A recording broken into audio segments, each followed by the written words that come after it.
দেখো একটা অঙ্ক কমিটি করে দেখি। দেখো তো জানাম সম্পার মাসিক বেতন কত টাকা? ৭,৫০০ টাকা। প্রতি মাসে তার খরচ কত টাকা? ৭,২৫০ টাকা। তিনি এক বছর কত টাকা কী করেন জমাতে পারবেন? তাহলে আমরা এক বছর সময় কত মাস জানি? ১২ মাস। আচ্ছা, তাহলে আমরা এক মাসে কী করে জমা করে না এক মাসে বেতন পায়? তাহলে আমরা কী লিখব? বেতন। এক মাসে আয় করে। হ্যাঁ, এক মাসে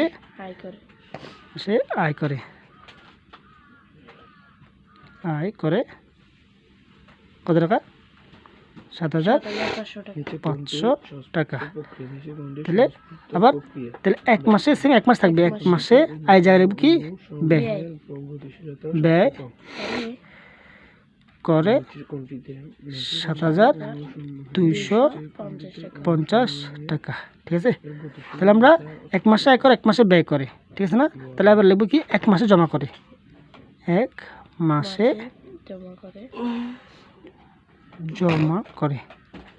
কেন আয় থেকে ব্যয় বাদ দিলে কী বার হচ্ছে? জমা বার হচ্ছে। তাহলে ০ থেকে ০ বাদ দিলে ০, ১০ থেকে ৫ বাদ দিলে, কেননা ১০ ধরবো, কারণ ০কে ১০ ধরবো, ঠিক আছে?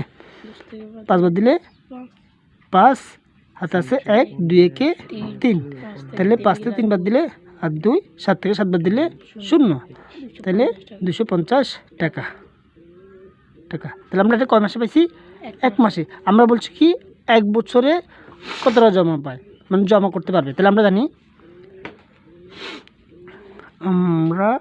জানি এক বছর সমান ১২ মাস। তাহলে আমরা এক বছর সমান ১২ মাস। তাহলে এক মাস জমা করা কত টাকা? ২৫০ টাকা। তাহলে এক মাসে জমা করে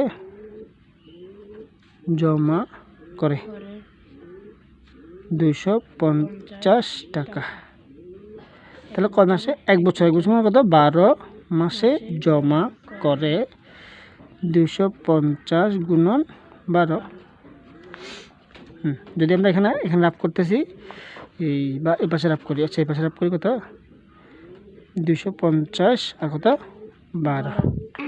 তাহলে কত হচ্ছে দেখো, ২ শূন্য ০, ৫ দুগুণ ১০, ০ হাত আছে ১, ২ দুগুণ ৪, ৪ একে ৫, আবার ০টা দিলাম, ১ ০, ০ ৫ একে ৫, ২ একে ২, যোগ করতেছি ০ ০, ৫ ৫ 10, ০ হাত আছে ১, ২ আর একে যোগ করলে ৩। তাহলে কত হচ্ছে?